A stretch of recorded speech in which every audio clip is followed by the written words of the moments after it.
எதிரேயர் 11ஆம் அதிகாரம் 1வது வசனங்களோடு வாசிக்கிறேன். விசுவாசமானது நம்பப்படுகிறவைகளின் உறுதியும் காணப்படாதவைகளின் நிச்சயமாக இருக்கிறது. அல்லேலூயா. லூக்கா 18ஆம் அதிகாரம் 8வது வசனம். சீக்கிரத்திலே அவர்களுக்கு நியாயம் செய்வார் என்று உங்களுக்கு சொல்லுகிறேன்.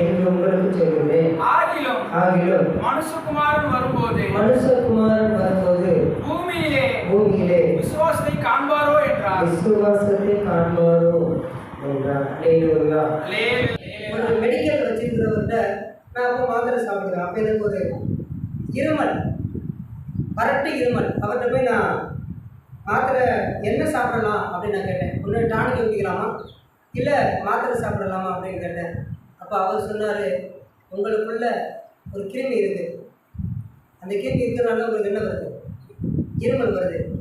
மாத்திரை கொடுத்தா அந்த கிருமியை மயக்க நிலையத்து கொண்டு போயிடும்.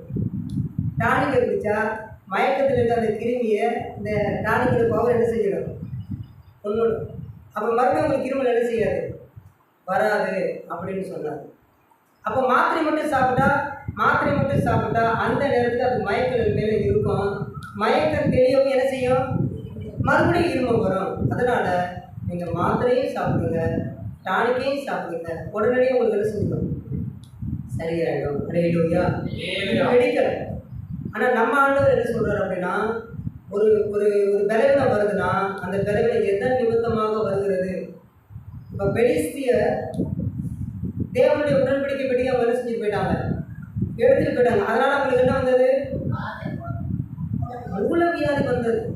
அப்போ அந்த அந்த பெட்டியை திரும்பி உரிமையாளர்கிட்ட கொடுக்கவும் அந்த அந்த வியாதி என்ன செஞ்சிடுச்சு, போயிடுச்சு. அபிமேலக்கு அவன் பெண்மணி, அவன் சகோதரியுடைய கற்பப்பையில அவன் என்ன செஞ்சு வச்சிருந்தாரு, அடைச்சி வச்சிருந்தாரு. எதனால, அவன் ஆபிரகாமுடைய மனைவியாக இருக்கிற சாரால கூட்டிட்டு போனது நிமித்தமாக அந்த ஊரில் இருக்கிற பெண்களுடைய கற்பப்பையில தேவன் என்ன செஞ்சு வச்சாரு, அடைச்சி வச்சிருந்தாரு. அப்போ இவன் ஆபிரகாம் ஜெபித்த உடனே அந்த கட்டை என்ன செய்யப்பட்டது, நீக்கப்பட்டது. அல்லேலூயா. அப்போ வியாதி வருவதற்கு தேவனுடைய வார்த்தைக்கு கீழ்ப்படியாததுனால தான் அந்த வியாதி வருகிறது. அப்போ தேவனுடைய வார்த்தைக்கு கீழ்ப்படிந்து, ஆண்டவரே என்னை மன்னிங்க, நான் இந்த வார்த்தை மீறி என்ன செஞ்சிட்டேன், நடந்துட்டேன், அதனால என்னை நீங்கள் மன்னிக்கணும் அப்படின்னு சொல்வதோடு அல்லாமல் அந்த செயல் நிமித்தமாக யார் பாதிக்கப்பட்டிருக்கிறாங்களோ அவங்களுக்கு நம்ம என்ன செய்யணும், மன்னிப்பு கேட்கணும். அப்போதுதான் இந்த வியாதியிலிருந்து பரிபூர்ணமான விடுதலை தேவன் கொடுப்பார். அல்லேலூயா. எலியா அவருடைய வாழ்க்கையை நம்ம எடுத்துக்கொள்வோம். எலியாவுக்கு விரோதமாக நின்ற தீர்க்கதரிசிகள் யாருக்கு பக்கமாக நின்றாங்க, பாகாலுக்கு பக்கமாக நின்றாங்க. எலியா தேவன் பக்கமாக நின்றார் இல்லையா. அவர்கள் என்னென்னமோ செய்து அவருடைய தேவனை கூப்பிட்டார்கள். ஆனால் அவருக்கு என்ன செய்யலை, கேட்கல, வரல.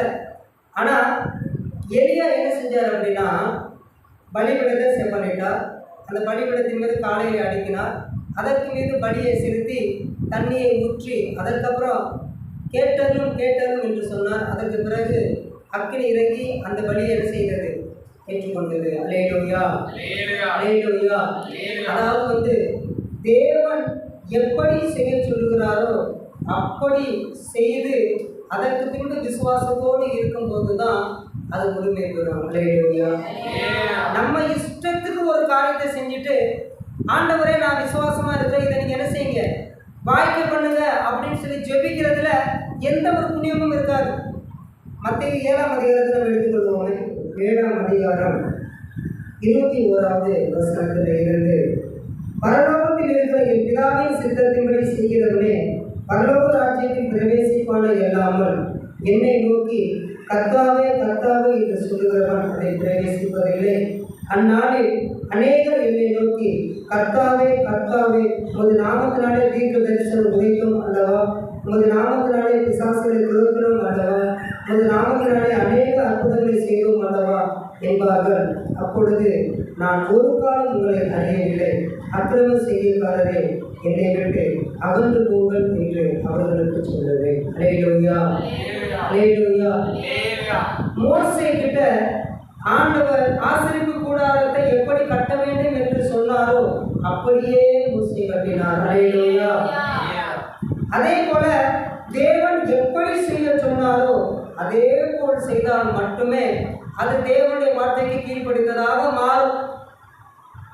இப்போ இந்த காலத்துல என்ன நடக்குது? ஒரு கூட்டம் வைக்கிறாங்க. இந்த மாதிரி ஒரு சிறப்பு கூட்டம் வைக்கணும்னு நம்ம முடிவு பண்ணியிருக்கிறோம். அந்த கூட்டம் இந்த நாளில் நம்ம என்ன செய்யறோம்?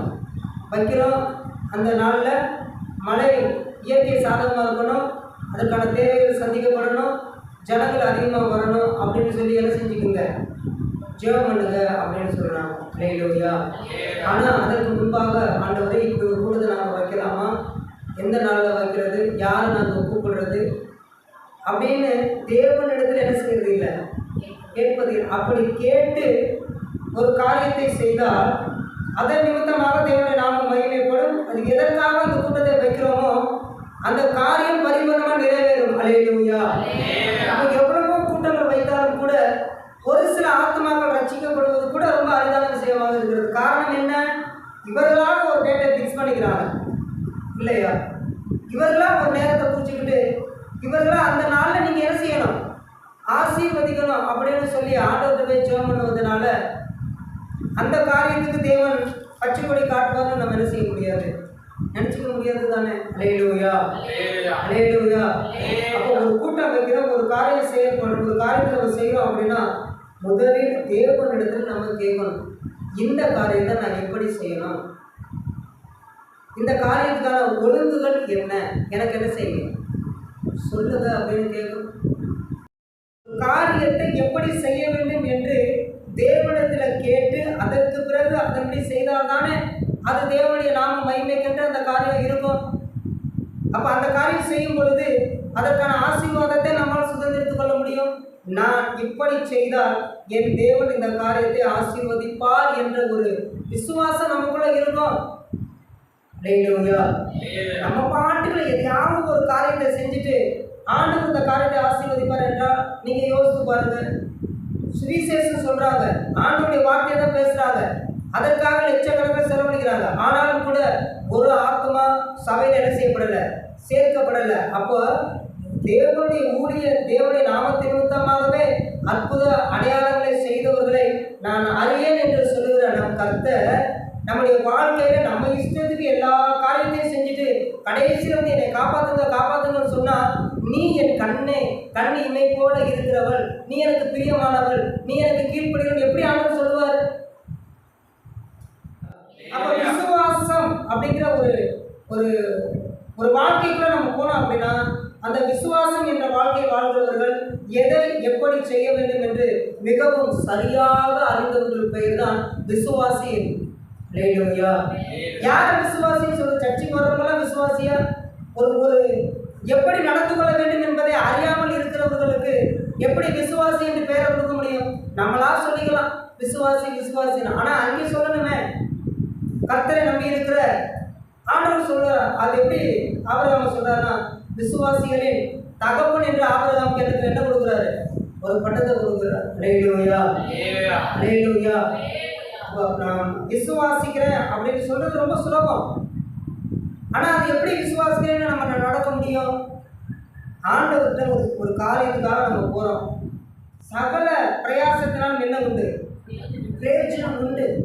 விசுவாசம் அப்படின்னா நான் செய்கிற எல்லா காரியத்தையும் தேவன் ஆசீர்வதிப்பார், தேவன் ஆசீர்வதிக்க வேண்டும், அதற்காகவே இந்த காரியத்தை நான் செய்கிறேன் அப்படின்னா அது ரொம்ப பார்த்து செய்வாங்க. அது ரொம்ப பார்த்து செய்வாங்க. ஆவேலை போல ஆவேல் என்னுடைய காணிக்கையை தேவன் அங்கீகரிக்க வேண்டும். அங்கீகரிக்கணும்னா எப்படி செய்யணும்? தலையீற்றுகளின் முதன்மையான கன்றுக்குட்டி எடுத்து என்ன செய்யணும்? பலி செலுத்தணும் அப்படின்னு அவன் எவ்வளவு முயற்சி பண்ணியிருப்பான்? அவங்ககிட்ட எவ்வளவு ஆடுகள் இருந்திருக்கும்? அப்போ எல்லா ஆடுகளையும் கொண்டுட்டு போய் தலையீற்று நல்ல கொழுமையாக இருக்கிறதுல கொண்டுட்டு வந்து நிறுத்திருப்பான். நிறுத்தியும் அதுக்குள்ள எது நல்ல கொழுமையா இருக்கு அதை பிரிச்சிருப்பான். அப்ப அதுலயே இன்னும் நல்லா எது கொழுமையா இருக்கு, அப்ப எவ்வளவு வேலை எடுக்கிறான். அப்ப திருமண காரியத்துல மகளுடைய வாழ்க்கையா இருந்தாலும் சரி, மகளுடைய வாழ்க்கையா இருந்தாலும் சரி, ரொம்ப சந்தோஷமா இருக்கணுங்கிற பிரயாசம் இருந்துச்சுன்னா தேவன் என் பிள்ளைகளுடைய வாழ்க்கையை ஆசீர்வதிக்க வேண்டும் என்ற ஆசீர்வதிப்பார் என்ற விசுவாசம் நமக்குள்ள இருந்துச்சுன்னா அதற்கான செயல்பாடுகள் நம்முடைய வாழ்க்கையில என்ன இருக்கு. அப்ப விசுவாசி அப்படின்னா ஒரு செயலை எப்படி செய்ய வேண்டும் என்று நன்கு அறிந்தவருக்கு விசுவாசி என்ற பெயரை நம்ம தாராளமா கொடுக்கலாம். ஆபிரகாம் அப்படிதான் செஞ்சிருக்கிறார். பலி செலுத்துவோம் பையனை அப்படின்னு சொல்லிட்டார். உடனே கத்திட்டு அறுத்து கொடுக்கலாமே அவனுக்குள்ளேயே. ஆனா அவர் என்ன சொல்றாரு ஆண்டவர், நான் காண்பிக்கும் இடத்துக்கு உன் பிள்ளைங்க என்ன செய்யணும், கூட்டிட்டு போகணும். அப்ப இவன் எப்படி போறான்,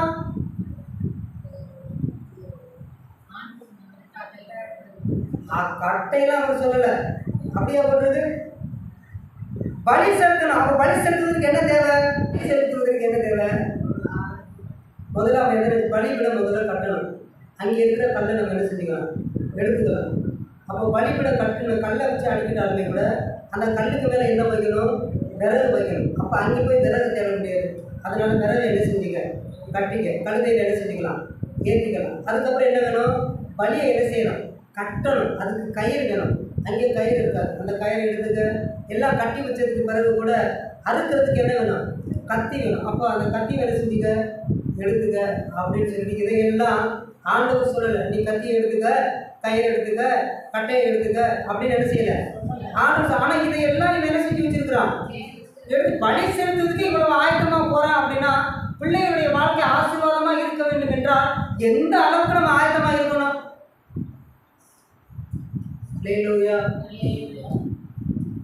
பிள்ளைகளுடைய வாழ்க்கை ஆசீர்வாதமாக இருக்க வேண்டும் என்றால் எந்த அளவுக்கு பெற்றோர்களுடைய முயற்சி இருக்கணும், ஆயத்தம் இருக்கணும்.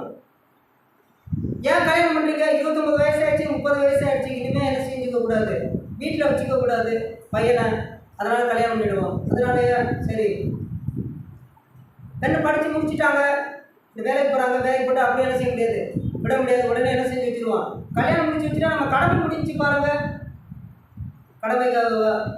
அப்புறம் கல்யாணம் முடிச்சு வச்சுட்டு அப்புறம் பிள்ளை அந்த கண்ணீரோடு இருக்கும், அதோடு கூட சேர்ந்து நம்மளும் என்ன செஞ்சுக்கிட்டு இருக்கணும், அழுதுகிட்டு இருக்கணும். இது எல்லாம் நமக்கு தேவையா? அல்லேலூயா. விசுவாசிகளின் தகப்பன் ஆபிரகாம், அவனுடைய வாழ்க்கையில என்ன நடந்தது, தன் பிள்ளையை பலி செலுத்துவதற்கு அந்த அளவுக்கு அவன் ஆயத்தமா இருந்திருக்கிறான். அப்படின்னா தன் பிள்ளைகளுடைய வாழ்க்கை ஆசீர்வாதமாக இருக்க வேண்டும் என்று நினைக்கிற பெற்றோர்கள் எந்த அளவுக்கு ஆயத்தமா இருக்கணும். சும்மா விசுவாசிகளின் தகப்பன் ஆபிரகாம் என்று ஆண்டவர் என்ன செய்யல, பட்டத்தை கொடுக்கல. அல்லேலூயா. சகல பிரயாசத்தாலும் பிரயோஜனம் இல்லை. எந்த அளவுக்கு நம்ம பிரயாசப்படுறோமோ அந்த அளவுக்கு தேவன் நம்மளை என்ன செய்வார், ஆசீர்வாதம். எந்த பிரயாசமே நம்மளுக்கு இல்லை அப்படின்னா அந்த வாழ்க்கை எப்படி ஆசீர்வாதமா இருக்கும், அதற்கு என்ன இருக்காது, வாய்ப்பே இருக்காது. அல்லேலூயா. நான் விசுவாசி. அப்படியா, ஒரு காரியத்துக்கு இது எப்படி செய்யணும் அப்படின்னு சொன்னா அதை எப்படி செய்ய வேண்டும் என்பதை நீங்கள் சரியாக சொல்லணும். அப்படின்னா நீங்க விசுவாசி, உங்களுக்கு பேர் நீங்க வச்சுக்கலாம். எப்படி செய்ய வேண்டும் என்பதை உங்களுக்கு தெரியவில்லை என்றால் நீங்கள் விசுவாசி இல்லை. அல்லேலூயா.